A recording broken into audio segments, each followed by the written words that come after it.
The call came in like any other noise complaint, backwoods property, guttural howling, something in the shed that wouldn't shut up. But when Officer Dana Hale pulled up to the edge of that forgotten farm, her K-9 partner Max leapt from the cruiser and refused to stay quiet. He wasn't barking at coyotes. He wasn't chasing shadows. He'd heard something the rest of the world had ignored. And in that moment, standing before a padlocked shed in the middle of nowhere, Donna realized one thing. Sometimes the only one who sees the truth is the one who can't speak it. The wind curled around the rusted grain silos like it had a grudge. Autumn in rural Missouri wasn't supposed to feel this sharp, this eerie, but everything about the abandoned property felt off, from the warped porch boards to the way the mailbox still stood stubborn and useless, like it had something left to deliver. Officer Dana Hale adjusted her vest and stepped out of the cruiser.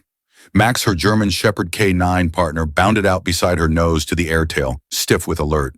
"Easy, boy. It's probably a stray," Dana muttered, glancing at the barn the caller mentioned. But Max wasn't having it.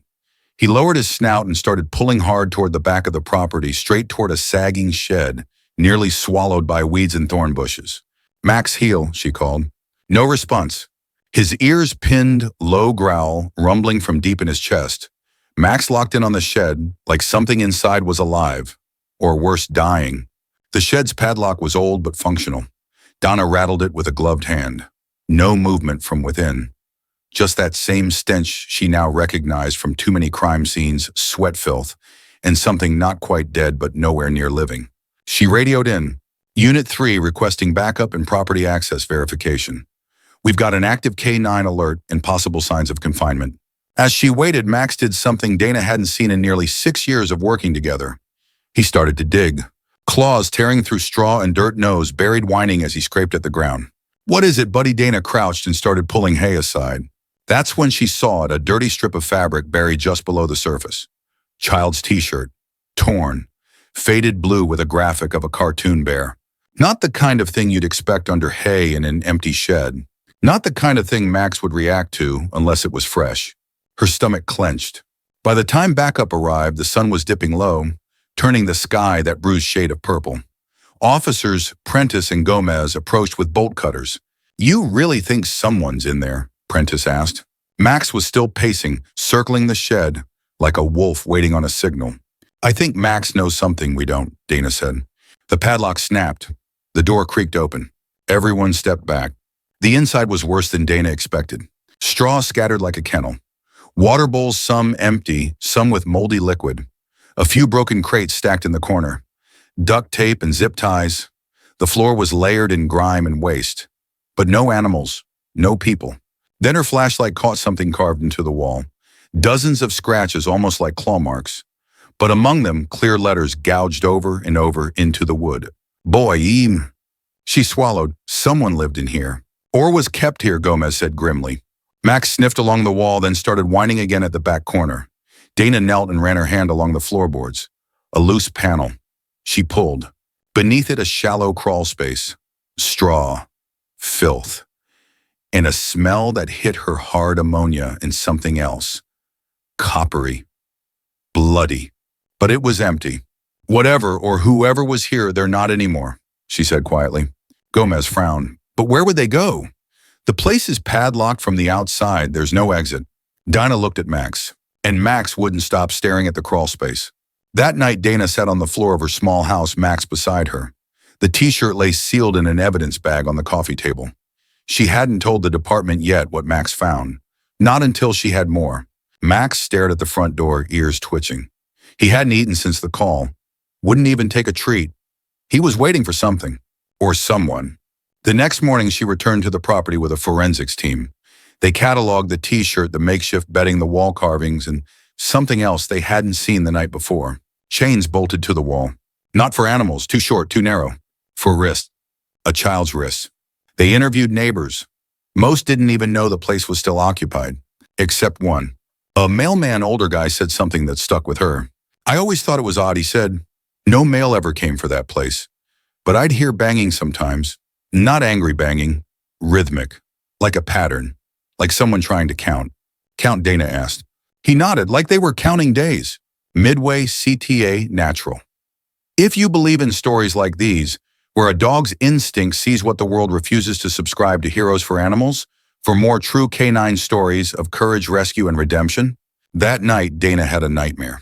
Max was barking.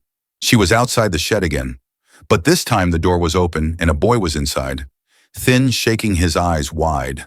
But when she tried to reach him, he vanished. The shed closed, and Max turned to her with a human voice. "You were too late." She woke up in sweat. Max was beside her, staring at the door, growling. Later that day, she filed a formal request for the property's ownership. The records were messy, passed through shell companies' names that didn't lead anywhere. But one detail surfaced. The last known occupant was a man named Charles Renner. No phone, no address, but a history, a restraining order from 1997. Child neglect. No kids listed. But one sealed juvenile report showed something chilling: a hospital visit filed under canine attack. The bite marks weren't from a dog. They were from human teeth. She went back to the shed that evening, just her and Max. He paced again, barked 3 times, then stopped at the same corner as before. He dropped something at her feet, a chew toy, but not for dogs. It was plastic, red, shaped like a fire truck, chewed nearly to pieces. The kind of thing you'd give a toddler. Dana knelt beside Max. He looked up at her, silent still. "I'll find him," she whispered. "I promise." That was the first thing Dana noticed when she pushed open the shed's door again. Even with gloves on, the air curled into her nose like rot and rust mixed with something more human. Stale breath, unwashed skin, a faint metallic twang that clung to the floorboards like guilt. The crime scene unit had come and gone. Photos were taken, samples bagged, the site tagged for further investigation. But to Dana, it still felt incomplete, like the place had secrets that refused to be documented. Max patted silently beside her tail, low but alert. He hadn't barked since the night before. Instead, he was doing something worse, listening. Every little creak, every gust of wind, every breath Dana took. That crawl space still hadn't let go of its story. She crouched at the far corner again where Max had dropped the toy. The red plastic fire truck now sat on a shelf in evidence lockup, but the indent it left in the straw was still fresh. Something had chewed it obsessively, not in play, but out of stress. Like the kind of chewing kids did when they had no one else to cry to. Her gloved fingers moved the straw aside.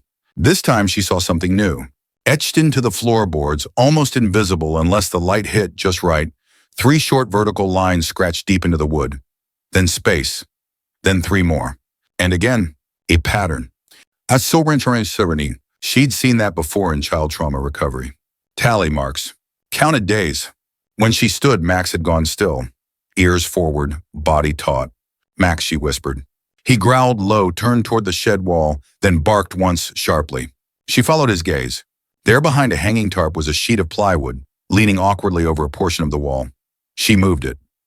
What lay behind wasn't a door or window, but something more unsettling. A drawing? Crude, scratched into the wall with what looked like a nail or sharp stone. It showed a square of the cage, presumably with a figure inside. Stick limbs, no face, arms bent wrong, too thin. Outside the cage, another figure. Big, broad shoulders, no face either. Just teeth. A row of sharp, oversized teeth scratched in over and over again until they cut into the wall like a scream that wouldn't end. Back at the precinct, Dana sat with her laptop going over every missing person file again. Still no record of a child named Evan in the county. No birth certificate. No school registration. No medical record. It was as if he didn't exist. Or worse, someone made sure he never would. She tapped her fingers against the table. Max sat beside her, head on her knee. "Why no report?" she murmured. "Why wouldn't anyone look for him?" She pulled up the property transfer logs again. The last owner, Charles Renner, had rented the place out for nearly 8 years. Always cash. No formal lease. No utilities in his name. She found one oddity, an invoice from 2019 buried in the city code records. Renner paid to upgrade the plumbing beneath the barn. But the shed had no running water. So why pay for drainage? She called in a favor from a friend who worked city utilities. An hour later, Dana was driving back to the barn with Max in the passenger seat. They stopped short of the property line and approached on foot. Max stayed unusually close. The air was colder today, thinner, more honest. Inside the shed, she tapped the floor again, this time with more intention. The crawl space hadn't been deep, but the invoice mentioned a drain installation below the foundation. And sure enough, near the back corner, under layers of hay and filth, she found it a metal ring, like a drain cover, half buried. She pried it up. Below it, narrow piping disappeared into the ground. It smelled faintly of bleach. Not enough to clean, just enough to hide. Max barked, loud, sharp. Then started pawing the floor again, not randomly, but in rhythm. Tap, tap, tap, pause. Tap, tap, tap. It was the same pattern. She felt her skin crawl. Someone had been down here long enough to mark time by sound, by vibration, maybe even by Max's patrols outside the property. What if the boy had heard them coming, and they never knew? What if he was counting the days someone would hear? Call to action mid-story. If stories like this matter to you, if you believe in the power of dogs to uncover what others miss, subscribe now to Heroes for Animals. Join a community that fights for those who can't speak for themselves. Donna walked the outer perimeter of the shed. Max stopped at a tree line, nose to the wind. She followed him to a patch of disturbed soil. Something had been dug up and recently. She pulled her gloves tight and knelt. The ground was softer than it should have been in late fall. With Max watching closely, she dug. A few inches down, she struck something solid. Plastic. A child's lunchbox. She pulled it free and unlatched it. Inside, a single spoon. A strip of duct tape folded in on itself. A note. Written in shaky, almost unreadable letters, "I'm not a dog, I'm Evan."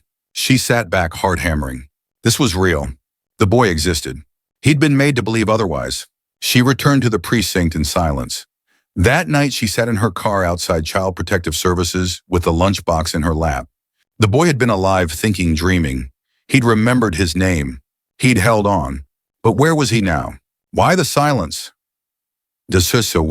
Why the hiding? Before she left, she placed a call to a trauma counselor she trusted. Someone who worked with rescued children. She described the signs, the behavior, the drawings, the note. The counselor was quiet. Then she said, that's classic conditioning through dehumanization. If he called himself a dog, someone made him. Someone beat it into him. Dana's voice broke. What kind of person does that? The counselor didn't hesitate. A person who thinks no one's watching. At home that night, Dana poured a bowl of food for Max. He didn't eat it. Instead, he sat in the doorway, ears up, watching, like he was waiting for Evan, or maybe for the man who took him. Not the kind of rot or mildew Donna expected from a place like that. It was sweeter, faintly medicinal, like old bandages left too long on the skin. Max caught it before she did, his nose twitching, mid-walk, body stiffening as they moved deeper into the woods behind the shed. They weren't supposed to be out there, not officially. But Dana wasn't the kind of cop who waited for paperwork when a child might still be out there breathing, waiting, losing hope with every hour. And Max had found something. Again, it had rained the night before. The leaves beneath their boots gave a wet crunch, and the sky held that heavy Midwest gray that made everything feel slower, like the land itself was holding its breath. Max led her to a hollow near a dried-out creek bed. A scattering of old debris lay half-covered in leaves, candy wrappers, broken toy parts, a chewed pencil, and what looked like a half-rotted stuffed bear missing one eye. Not trash, not discarded. Placed. Dana crouched beside it, brushing away dirt with her gloved hand. The bear had been buried shallow, as if hidden, not thrown away. Near it, a cracked plastic plate with a child's name scrawled on the bottom in permanent marker. Evan. She stared. So he had a name. He knew it, and he left it here on purpose. Max barked once sharply toward a tree line further ahead. Dana followed. There, behind a rusted chain-link fence grown over with vines, stood a crumbling trailer half swallowed by the woods. No number. No mailbox. Just the remnants of a life long abandoned or deliberately erased. The fence had been cut recently, sharp edges clean slice. Someone had been here, maybe still was. Donna made her way to the front of the trailer, Max close at her heel. The door hung crooked on one hinge, and the window near the top was covered with cardboard from a cereal box. She knocked. Nothing? She pushed the door open gently. It groaned like it hadn't moved in years. Inside, the trailer reeked of mildew, rust, and wet dog. But it was lived in. An old mattress on the floor, a pot still on the burner, a pair of boots near the door, muddy, large, men's size, and a smell. That same sweet, sickly scent from before. Dana stepped in. She moved carefully, gun holstered, but hand near it. Max didn't growl, but he moved cautiously, sniffing low to the floor, tail rigid. The back of the trailer held a single room. A curtain hung across the hallway. Max froze before it. Tail stiff, chest low. Dana swallowed and called out police. Anyone here? No response. She pulled the curtain back slowly. Empty. Just a pile of blankets, a child's sock, a faded photograph pinned to the wall. The picture showed a boy, maybe 5, standing beside an older man in overalls. The boy's smile didn't reach his eyes. There was dirt on his cheeks and his hands were curled tight in front of him, like he'd been told to stay still or else. Dana took the photo and slipped it into her vest. Then Max let out a low growl. Outside the trailer, an old man had appeared. Greasy flannel shirt, graying beard, one eye cloudy. Help you with something, officer? He asked, voice scratchy, like old radio static. Dana didn't flinch. You Charles Renner? He smirked. Nah, Charles passed 2 winters ago. Trailer's mine now. Bought it off his cousin. She stepped forward. Know a boy named Evan. The smirk vanished. The old man's lips twitched. Can't say I do, Max growled again. The man shifted. Look, if this is about that dog y'all found, I ain't got no business with that. Dana locked eyes with him. It's not about a dog. It's about a boy who was treated like a dog. The man didn't reply. Just turned and started walking toward the woods. Max barked. Dana didn't chase him. Not yet.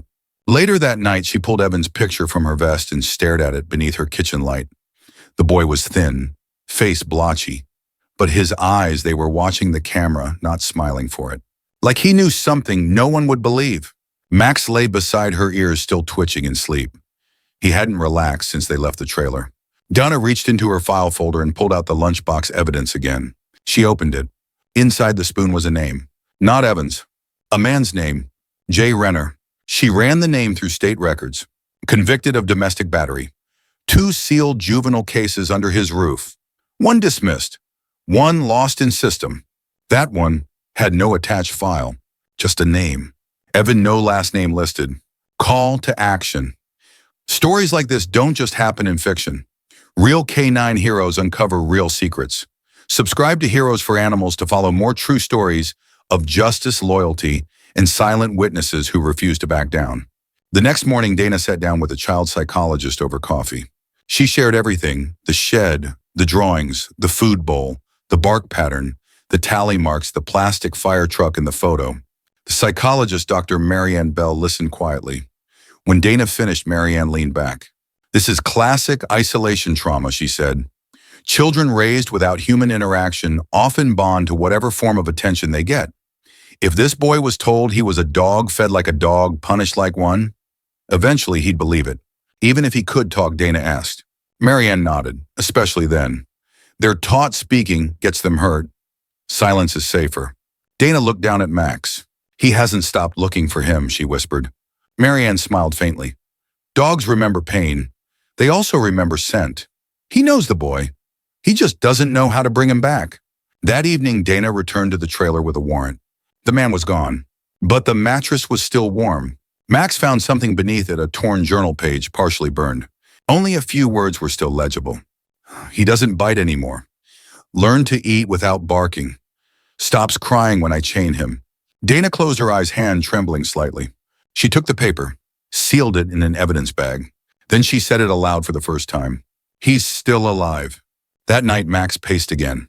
He stopped at the front door, sat, Tunia Suryaman, Sir, and waited. For the win. For the boy. For the next whisper. That's what came up when Dana typed his first name into the state's child welfare database.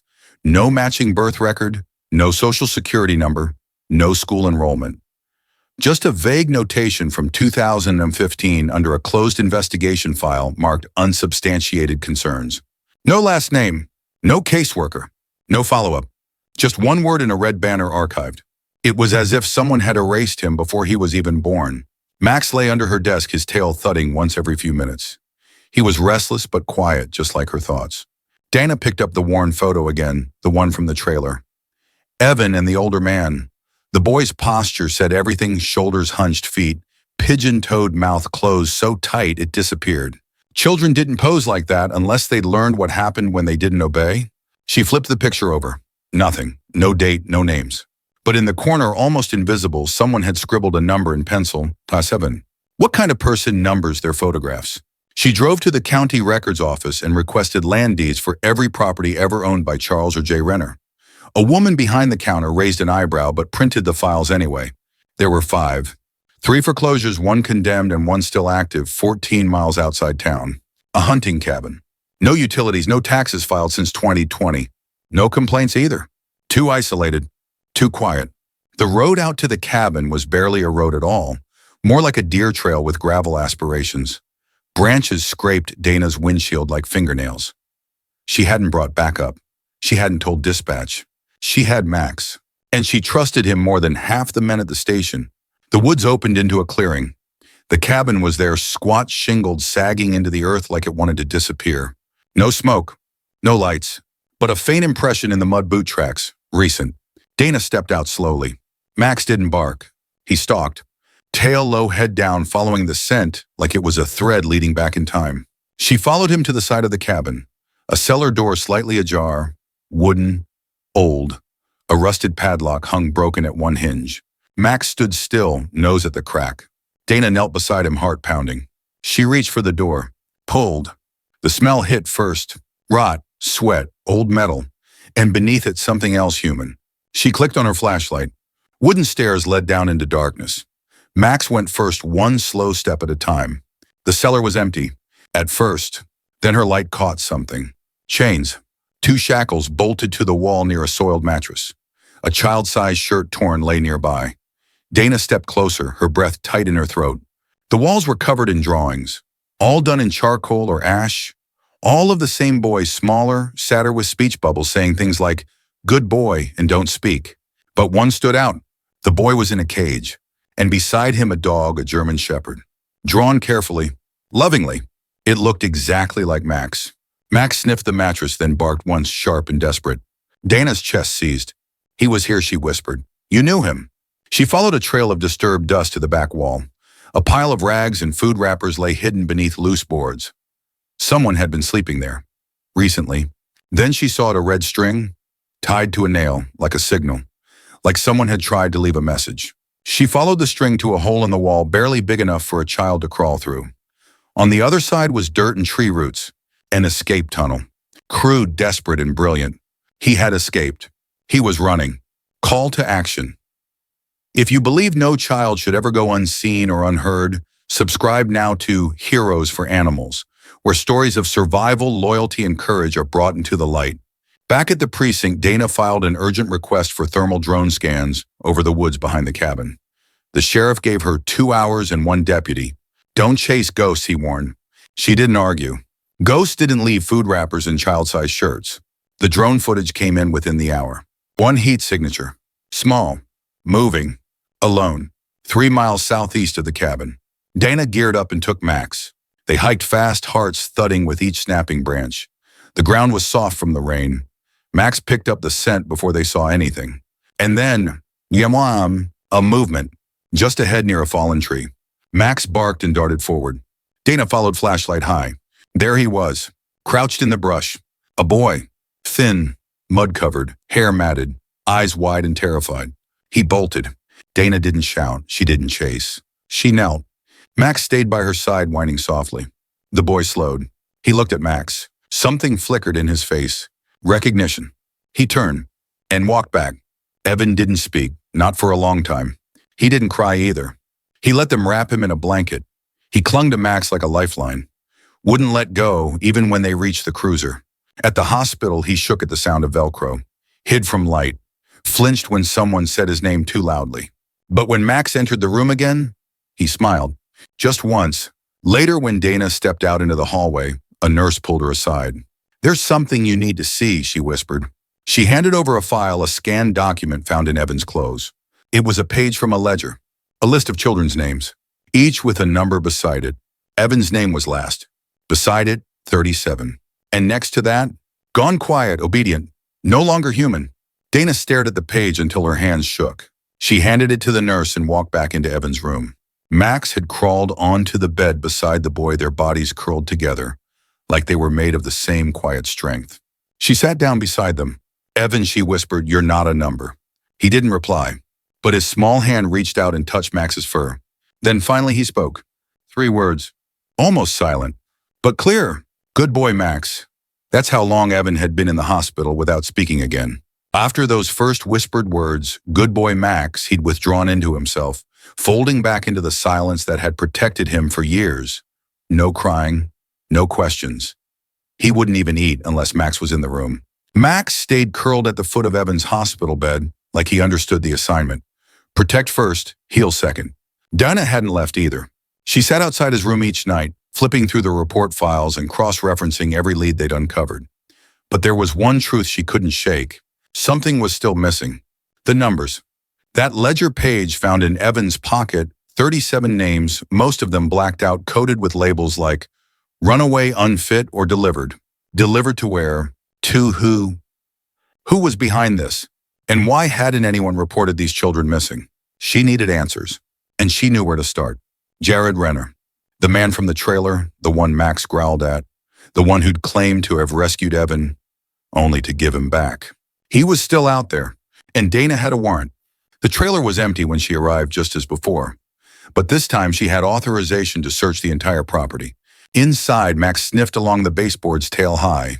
Dana moved through the cramped space, lifting old cushions, opening drawers. She found a storage crate beneath the sink. Inside, more drawings. Children's drawings, each one marked with a number in the corner. Shukra 11, Ishra 14, 22. And there, buried at the bottom, a photograph of Evan, younger eyes even more hollow. Beside him, another boy, darker skin, curly hair, a scar on his cheek.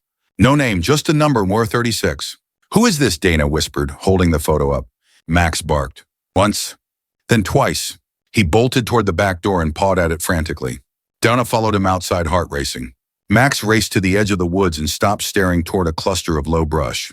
There, buried beneath leaves, was a plastic storage tub. Dana opened it with gloved hands.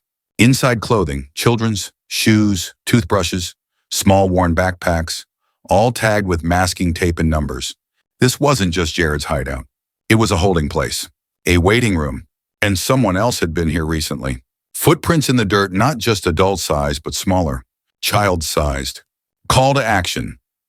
If this story has your heart racing and your soul stirred, don't miss what happens next. Subscribe to Heroes for Animals to support real heroes like Max, and follow more stories where courage speaks louder than cruelty. Back at the precinct, Dana called in help. FBI, Child Protective Services, forensic analysts. The team began reconstructing the network they were just beginning to uncover. Dozens of children. No paper trails. No school records. Some were labeled as troublemakers, others wards of the state. Many were from families with no resources, no advocates, no voice. And Evan, he was just one of them. 37, but he was the only one who got out. That evening, Dana returned to the hospital. Evan was sitting up staring at the wall. Max lay across his feet. Dana pulled a chair beside the bed. "Hey, kiddo," she said softly. No response. But his eyes flicked toward her. She reached into her coat pocket and pulled out the photograph she'd found. The one with him and the scarred boy. "This your friend?" He stared, then slowly nodded. Donna placed the photo on the table. "Do you know where he is?" Silence. Then Evan reached for a pen. He wrote a single word on a napkin. North. The next morning, Dana filed a motion to track the location of any registered vehicles previously owned by Jared Renner. One had recently changed hands, an old RV sold off record to a buyer upstate. The buyer's name, Alan Joseph, an alias Jared Renner had used before. She called it in. 2 hours later, a rural gas station attendant confirmed seeing the RV parked behind the building 3 days ago, with 2 kids inside, one matching Evan's friend's description. They mobilized a team. Dana, Max, and 2 deputies drove north on Route 41 toward the last known sighting. Along the way, Max began to pace in the back seat, restless, sniffing the air. Then he whined and barked. Donna hit the brakes. She stepped out and scanned the roadside. That's when she saw it. A jacket, small red, caught in a bush off the shoulder. They followed the trail. Half a mile in through woods thick with vines and underbrush, they found the RV. Parked. Abandoned. But the door was cracked open. Donna raised her weapon. Max led. Inside, the air was stale and cold. A cot. Empty bowls. 2 backpacks. And taped to the inside of the RV door. A note. Scrawled in block letters. They don't want to be found. The search continued for hours. No signs of the boys. No movement in the woods. Just the echoes of wind and the weight of near misses. The rescue that wasn't. Back at the hospital that night, Dana sat beside Evan again. She placed the note on his bedside table. "I think your friend tried to keep you safe," she said softly. "But we still have to find him." both of them. Evan reached for her hand. It was the first time he touched her. "No cage," he whispered. Dana's throat tightened. "No cage," she promised. "Never again." Max let out a soft sigh and pressed closer to Evan's feet. The woods were colder now, not by temperature, but by memory. Every time Dana closed her eyes, she saw the RV. Empty bowls, 2 backpacks, and that single line taped to the door: "They don't want to be found." But Dana knew better. Kids don't run from help unless someone's taught them that help hurts. Evan had gone quiet again after seeing the note. He curled up beside Max in the hospital bed, like before, small, guarded, but no longer afraid of the light. His trust was partial, earned in inches, but still there. Dana sat beside him every night reading aloud from old children's books and pretending it was for his sake, not hers. She knew the system might fail him again. She'd seen it happen, but she also knew that she wouldn't be part of that failure. Max hadn't left Evan's side for 3 days. Not even to eat. He just waited, watching the door, like he knew something was still coming. Then on the 4th day it did. A call came in from a gas station 70 miles north. A cashier reported seeing a young boy come in barefoot alone. He asked for crackers and tried to pay with buttons. Said he was looking for his brother. The cashier gave him a sandwich and called the sheriff. The boy ran before they arrived, but left behind his drawing. It was a picture of a dog, a big one. Loyal eyes, black and tan fur, a badge on its collar. Max. Dana drove north immediately. Max sat in the passenger seat, ears forward, tail tense. He hadn't made a sound until they passed a road sign for Oak Hollow National Park. Then he barked, twice, loud, focused. Dana pulled over. They hiked in on foot. The forest trail led to an abandoned ranger outpost. Paint-peeling windows cracked, empty but not untouched. There were fresh footprints in the mud. And inside, a bundle of clothes, a flashlight, and a torn strip of cloth tied to a broken chair. Dana picked it up. It smelled like dirt and fear. Max sniffed it once, then took off into the trees. They ran for 20 minutes before Max stopped near a ravine. At the base of the slope, a small figure huddled in the leaves, dirty, scraped, holding something close to his chest. Max barked and bounded down the hill. The boy looked up, wide-eyed. He didn't scream. He didn't run. He just whispered one word: Max. Dana knelt beside him. "Hey there," she said softly. "Are you Evan's friend?" He nodded slowly, held up a small toy, the same red fire truck Dana had found weeks ago.